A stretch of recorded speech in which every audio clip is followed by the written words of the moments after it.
Hello everyone, I'm Left, and today I am doing something a little bit different. I'm sorry it's been so long since my last video. Half of the reason why I haven't uploaded in a while is me being lazy and playing Overwatch all the time, and the other half is, well, having midterms, spring break, and being in a school shooting. So, yeah, with that out of the way, if you don't believe me, go Google Central Michigan University shooting. Yeah, I'm not kidding. I was in a school shooting. But okay, anyways, the point of today's video is this. You're probably wondering, what is this? It is a artist's rendition of Sovereign's Rise, at least one half of it that I have drawn.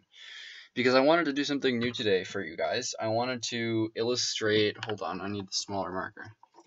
I wanted to illustrate a couple of early rotation possibilities on Sovereign's Rise, depending on what heroes you have and like things to focus on, where to go, what to do, and yeah, just general early game strategy in 5v5, which is about to get a lot more complicated because ranked is going to be coming out in 3.1.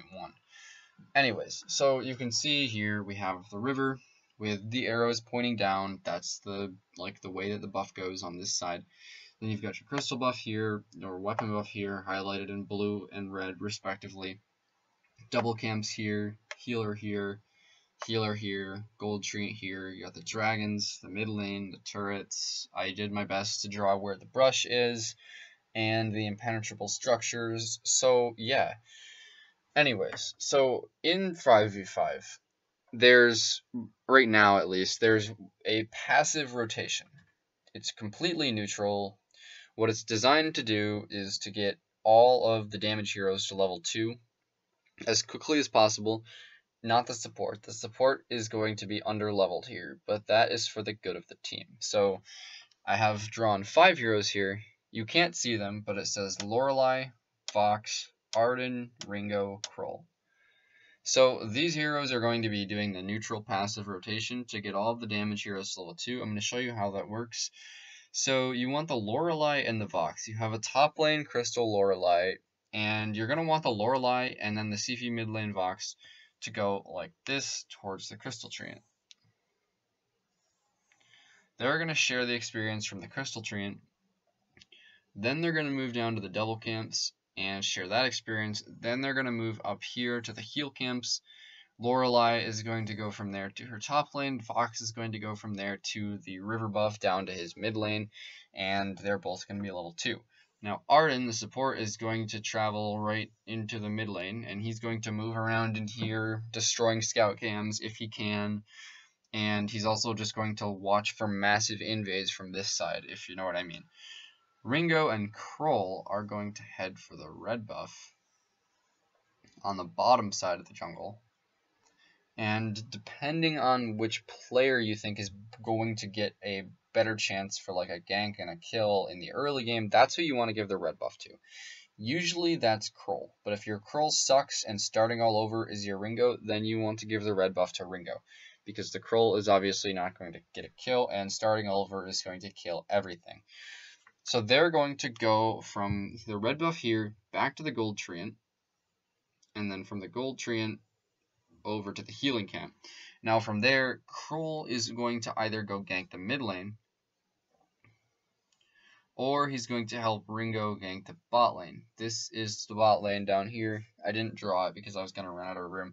But anyways, yeah, so this is what will get each carry to level 2. Arden will still be level 1, but he will go wherever he is needed, whichever lane is being pressured the most, whichever person needs help the most, and eventually he'll get level 2. The jungler also gets pretty underleveled in 5v5, and I think that's why they've changed the experience values of the camps in update 3.1. But anyways, let's throw another team into the mix. Let's make another team. We'll have a Kashka on the red side. We'll have a Grace, a Samuel, a Gwen, and a Rona. Basically the most broken comp from the last patch, 3.0. So yeah, What would you want to do if you wanted to completely ravage this passive team's jungle with this aggressive team? So here is what I would say you do. Let's take 3 of these heroes, Koshka, Grace, and Samuel. Koshka, Grace, and Samuel are going to group up, and they are going to follow this line over to the enemy Crystal Treant. You'll notice that the Crystal Treant here is way more forward than the Weapon Treant down here, meaning that you can invade to it much easier through the river. So the Crystal Treant, it gives a lot of golden XP. If Koshka, Grace, or Samuel is to get that, and in turn poke out the 2 enemy heroes, the Lorelei and the Fox, this whole jungle now belongs to the red side. So Koshka, Grace, Samuel here is a great composition for invading against the crystal buff.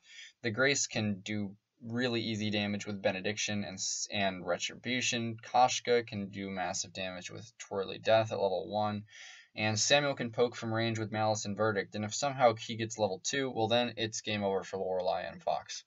So this whole area is going to end up belonging to red side because the Arden can't rotate fast enough and even if he does rotate fast enough, he's not going to be able to trade damage against a Koshka, Grace, Samuel rotating through at level 1. Now, where does this leave Gwen and Rona? Well, it leaves them at the weapon buff right here. So Gwen and Rona will work to take this weapon buff together. They will then go through their jungle.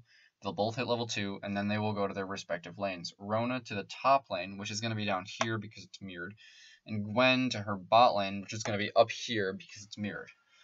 So, as a result of the invasion, if it's successful, Lorelei and Vox are going to be underleveled, underfarmed, and late getting to their lanes. Gwen and Rona, on the other hand, are going to be leveled just fine, doing well on gold, and they're going to be early to their lanes.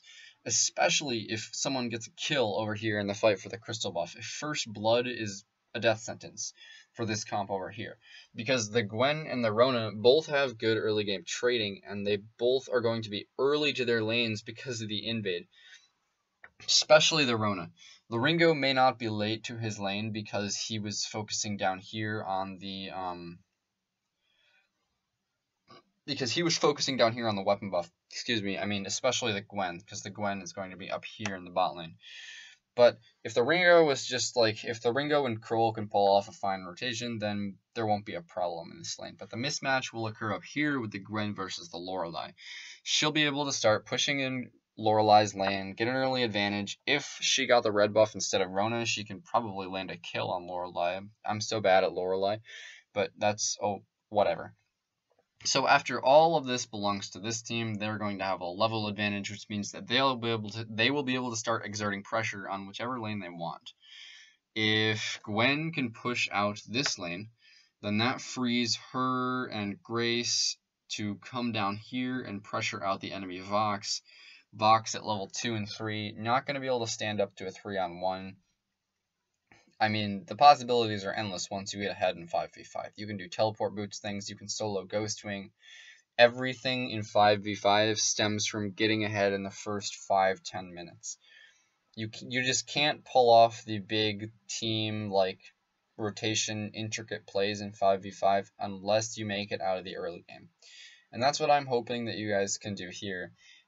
I mean, it's okay to use the passive rotation that I showed you at the beginning. I mean, there's not really anything inherently wrong with being passive.